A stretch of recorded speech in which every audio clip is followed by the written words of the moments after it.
In early October last year, my cousin and I planned a quick 2-night trip to catch the sunrise at Chimney Top Rock and try out a new hammock setup. Weeknight, cool air, light traffic-free. Wanted a quiet spot close to the overlook lot, so we wouldn't be fumbling in the dark for long. That afternoon we rolled past the last paved turn and saw a white pickup nosed out on a gravel pull-off. The passenger door was a different color. The driver's window was down, one headlight lens cloudy. 2 men stared at us like they were waiting for someone else to appear behind our windshield. No nod, no wave. We kept going. About a mile short of the chimney top lot, we chose an illegal roadside site tucked behind young hardwoods and laurel. The fire ring was already there, but the place looked used in a bad way.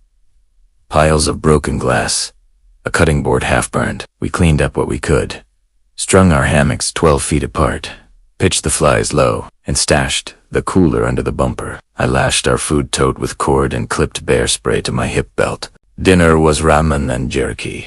I repeated the rule my dad told me the first time he let me camp roadside. If a truck parks on the road with the lights off, don't pretend it's nothing. Around 10, an engine came up the grade with its lights off. The same white pickup crept past slow enough to feel like a hand dragging across glass. It stopped where he could see the edge of our car through the trees and idled. My cousin joked that maybe they were spotlighting deer. I didn't answer.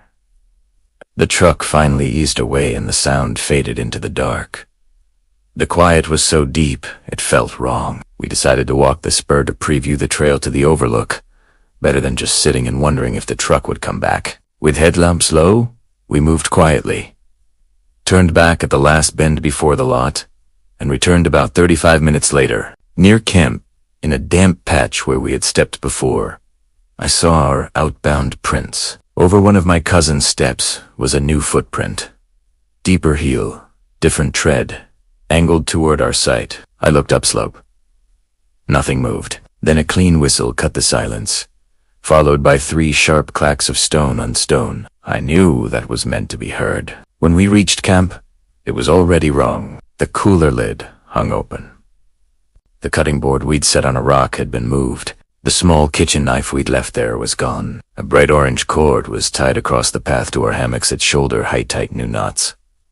It wasn't ours. The lash on the food tote had been loosened and retied the wrong way. Nothing else seemed missing, but the feeling of being handled made my skin crawl. Leaving would have meant walking the road with that truck in play, something I'd always warned against. We agreed to black out the camp and hold tight. I coiled the orange cord so we wouldn't clothesline ourselves and set it by my pack. We sat back to back on a foam pad with bear spray and trekking poles within reach, a pot and spoon ready to bang, an air horn on my lap. I kept my headlamp cupped in one hand, red mode on low. We said we'd give it 20 minutes, then moved to the car. Footsteps touched leaves upslope, stopping when we shifted. A low voice murmured something, and another voice answered. They moved again, spreading out. My front guy line twitched once, then pulled hard, like someone had grabbed it. I cut it free, and it snapped back. I shouted that we'd already called 911 and were armed. We hadn't, but it sounded true. A shape rushed in from the left. My cousin swept the bear spray chest high. A man screamed, stumbled into brush, cooking hard. Another voice got wide to the right. I slammed the pod like a bell, blasted the air horn, kicked my headlamp to strike. A truck engine roared closer, and suddenly a spotlight broke through the trees from the road. Forest Service volunteer patrol. A steady voice called, "Stay where you are." His truck headlights lit the slope. His handheld beam swept the brush. Both men broke cover and crashed downslope. 100 yards away, the white pickup roared to life, fishtailing gravel before it tore off. The volunteer called dispatch, kept his lights on the slope, then met us at the chimney top lot with sheriff's deputies. We explained what happened, handed over the orange cord, described the men, the mismatched truck door, the cloudy headlight. I had written part of the license plate on my paper map after that first slow roll. The deputies photographed the camp, dusted the cooler and cutting board, bagged the cord. They told us to pack with them watching and go sleep behind a deadbolt. We booked a room and finally collapsed into an easy sleep. 2 days later, a deputy called back. The partial plate and truck description matched a residence under investigation for roadside thefts. A search turned up outdoor gear, camp stoves, cooler sand, a small knife that matched ours, our fingerprints still on the handle. They also lifted a partial shoe print from our site that matched boots in the house.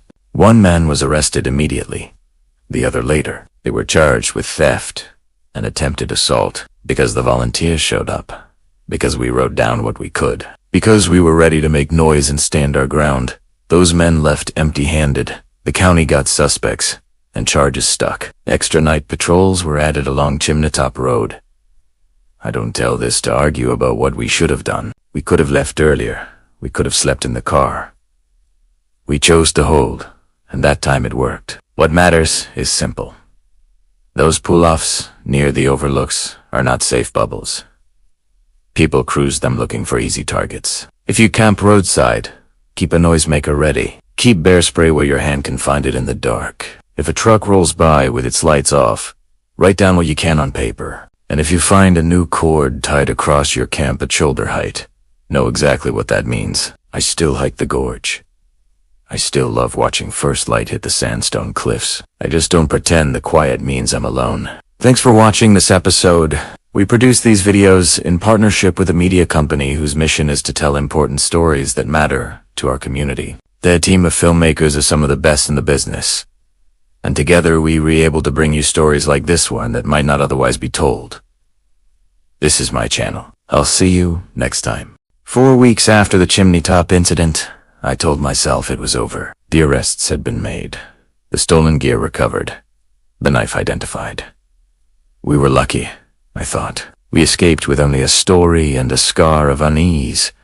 But nightmares followed me. I dreamed of orange cord tightening across my throat, of whistles in the trees, of figures staring through car windows. 2 months later, I got a call from the county sheriff. One of the men arrested had been released on bail. The other had vanished while under house arrest. His ankle monitor was found cut and tossed into the river. Don't go back there for a while, the deputy warned. But the gorge had been my second home all my life.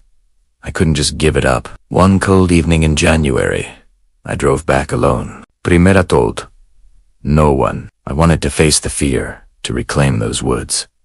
The roads were icy, the sky low and gray. When I reached the familiar pull-offs near Chimney Top, I found fresh tire tracks pressed into the snow. They led to one of the illegal sites near the bend.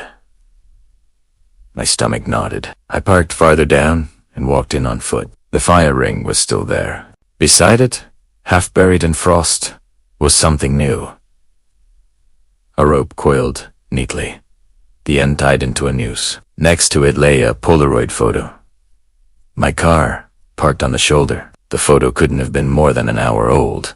I turned back immediately, but the forest was too quiet. No wind, no birds, just the crunch of my boots. Then, faintly, I whistled the same clean, deliberate tone I'd heard months ago. My breath steamed in the air. A second whistle answered from farther upslope. I broke into a run. My car was only a few hundred yards away when I saw the figure standing beside it. Tall, hood pulled low, head cocked as if curious. In one hand he held something shiny. When he raised it, I recognized the missing kitchen knife from that night. I froze. Another figure stepped out from behind the trunk. This one carried a length of bright orange cord, ends trailing in the snow like veins. I bolted the other direction, deeper into the woods. Branches slapped my face. Snow filled my boots. Behind me came the sound of pursuit footsteps, heavy, fast, relentless. I tried to cut across toward the trailhead, but the path twisted, and my flashlight beam shook with every breath. That's when I found the third figure. Not running, not chasing, just waiting. He stood in the center of the trail, arms wide, face hidden beneath a mask cut from burlap. In his hand dangled another Polaroid. He held it out as if offering it to me. Against every instinct, I looked. It was me, standing right there on that trail, flashlight in hand, terror on my face. The exact moment I was living, captured from some impossible vantage point. I dropped the photo and ran blind through the trees.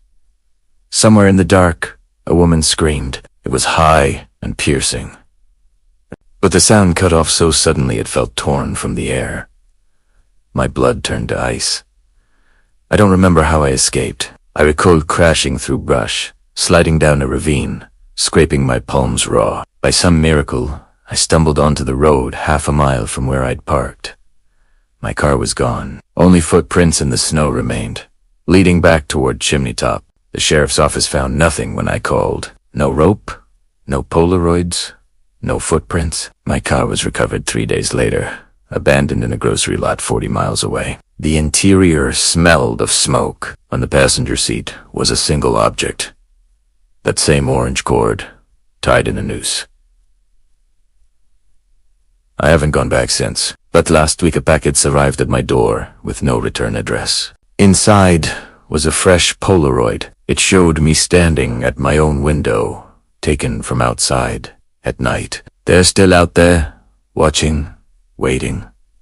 And this time, I don't think anyone will be there to stop them.